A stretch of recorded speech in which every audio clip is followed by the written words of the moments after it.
నేను ఒకటే తెలియజేస్తున్నానండి, ప్రతిదీ రాజకీయం చేయడానికి ప్రయత్నాలు చేస్తున్నారు. ఇండస్ట్రీలోనే యాక్సిడెంట్లు జరుగుతున్నాయి. మొన్న ఒక దగ్గర యాక్సిడెంట్ జరిగితే ఒడిశాకు సంబంధించిన 3 లక్షలు ఇచ్చి పంపించేశారు. మనం ప్రతిదీ రాజకీయం చేయడానికి ప్రయత్నం చేస్తుంటే అది ఖచ్చితంగా భారం కంపెనీ మీదే పడుతుంది. కోటి అంటారు, 2 కోట్లు అంటారు, 3 కోట్లు అంటారు, అన్నీ అంటారు. కానీ న్యాయం అనేది, న్యాయధర్మాలు అనేది అందరికీ సమానంగా ఉండాలి కదా. ప్రాణం అంటే ఎవరిదైనా ప్రాణమే. దాంట్లో ఈరోజు మేము ఉన్నాం కనుక రాత్రికి మేము కేంద్ర మంత్రిని తీసుకురావడం జరిగింది. ఈసారి 5 సార్లు కేంద్ర మంత్రిని ఇలా ఈ 2 సంవత్సరాలు తీసుకొచ్చాం.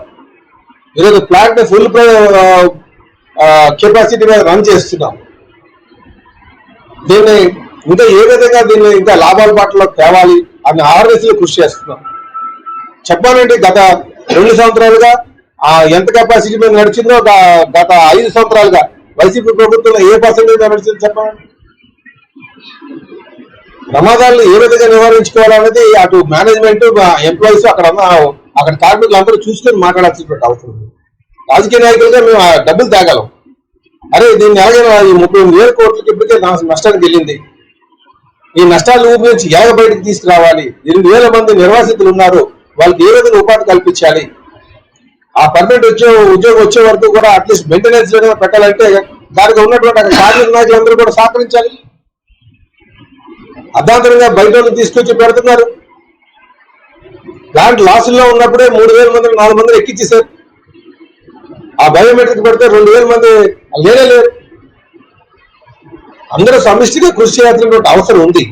ఒక ప్లాంట్ బాగుపడాలంటే కేవలం రాజకీయ నాయకులు తెచ్చి డబ్బులు తెస్తే సరిపోదు. దాన్ని సద్వినియోగం చేసుకోవాలి. అందరికీ ఉద్యోగ అవకాశాలు కల్పించేట్టు చేయాలంటే అది లాభాల్లో నడాలి. ముందుగా పూర్తి స్థాయి సామర్థ్యంతో నడాలి. మాట్లాడితే లేనిపోయిన అపోహలన్నీ క్రియేట్ చేస్తూ ముందుకు వెళ్తున్నారు. ఇది మంచి పద్ధతి కాదు. మనం ప్లాంట్ పరిరక్షించడానికి ఏ విధంగా ప్రయత్నం చేయాలి, ప్రభుత్వం నుంచి ఎటువంటి సహకారం కావాలని తీసుకోవాలి. లేనిపోయిన నిందలు వేస్తూ లేనిపోయిన అపోహలు సృష్టిస్తూ రాజకీయ మంట కాగుతూ ఉండడం మంచి పద్ధతి కాదని చెప్పి తెలియజేస్తున్నాను. ముఖ్యంగా నేను చూసింది కూడా అందరూ కూడా అక్కడ లోకేష్ గారు వచ్చినప్పుడు కూడా అరుస్తుందంతా కూడా రిటైర్డ్ ఎంప్లాయీస్ 15,000 కోట్లు తీసుకొచ్చారు కనుకనే ఈరోజు వాళ్ళు తెచ్చారంటే ఇంకా దానికి సమాధానం ఏముంది చెప్పండి. మళ్ళీ ఒక సీనియర్ కార్మిక నాయకుడు మాట్లాడే మాటలేదు. ఎక్కడైనా సరే మనకు కుటుంబం చనిపోతే వాళ్ళకి అండగా ఉండాలి, వాళ్ళకి ఏం చేస్తే బాగుంటుందని ఏ విధంగా గతం మళ్ళీ భవిష్యత్తులో పునరావృతం కాకుండా చేయాల్సిన అవసరం ఉంది.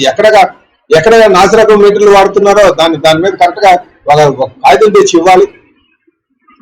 దాని మీద మనం విజిలెన్స్ వేసి దాని మీద ఎవరైతే దానికి బాధ్యులు ఉన్నారో ఖచ్చితంగా దాని మీద శిక్షించేటట్టు చేయాలి తప్ప ఆరోపణలు చేసుకుని మళ్ళీ అక్కడికి అన్ని వదిలేసి వెళ్ళిపోవడం మంచి పద్ధతి కాదు. ఈరోజు చిత్తశుద్ధితో కూటమి ప్రభుత్వం ఉంది కనుకనే 1998లో కూడా లాస్ట్ లో ఉన్నప్పుడు డబ్బులు తీసుకొచ్చి 1,337 కోట్లు తీసుకొచ్చారు చంద్రబాబు నాయుడు గారు. ఈరోజు సుమారు 15,000 కోట్లు తీసుకొచ్చారు చంద్రబాబు నాయుడు గారు, పవన్ కళ్యాణ్ గారు, ఆయన కేంద్రంలో ఉన్నటువంటి బీజేపీ మోడీ గారి యొక్క సహకారంతో. ఈరోజు ఎంపీ గారు, ఇక్కడ మంత్రులు, ముఖ్యమంత్రి, ఉప ముఖ్యమంత్రి అందరూ సమిష్టిగా కృషి చేస్తారు. అన్ని పార్టీలు 3 పార్టీలు కృషి చేస్తారు కనుకనే ఈరోజు మేము లాభాల్లో నడతారని మా ప్రయత్నం చేస్తున్నాం. ఫుల్ బెదిగా ముందాలి. లాభాల్లో నడాలి అంటే దాని ఫుల్ కెపాసిటీ మీద నడవాలి కదా అని చెప్పి తెలియజేస్తున్నాను. దయచేసి మరొక మాట చెప్తున్నాను, విమర్శ చేసేటప్పుడు అది నిర్మాణాత్మకంగా ఉండాలి, మన పరపతి పెంచేటట్టుగా ఉండాలి. అది ఎవరైనా సరే, స్వపక్షం కావచ్చు, విపక్షం కావచ్చు, ప్రతిపక్షం కావచ్చు, మిత్రపక్షం కావచ్చు, ఎవరైనా సరే రాజకీయ నాయకులు మాట్లాడేటప్పుడు విమర్శ ప్రతివిమర్శ ఉండాలి. కానీ అది నిర్మాణాత్మకంగా ఉండాలి తప్ప వ్యక్తిగతంగా దోషంలో, ఆడతనం మీద దోషంలో ఇది మంచి పద్ధతి కాదని చెప్పి ఈ సందర్భంగా తెలియజేస్తున్నాను. మరిన్ని విశాఖ ఉక్కు RNL వార్తల కోసం మన వైజాగ్ స్టీల్ ఫ్యామిలీ యూట్యూబ్ ఛానల్లో సబ్స్క్రైబ్ అవ్వండి.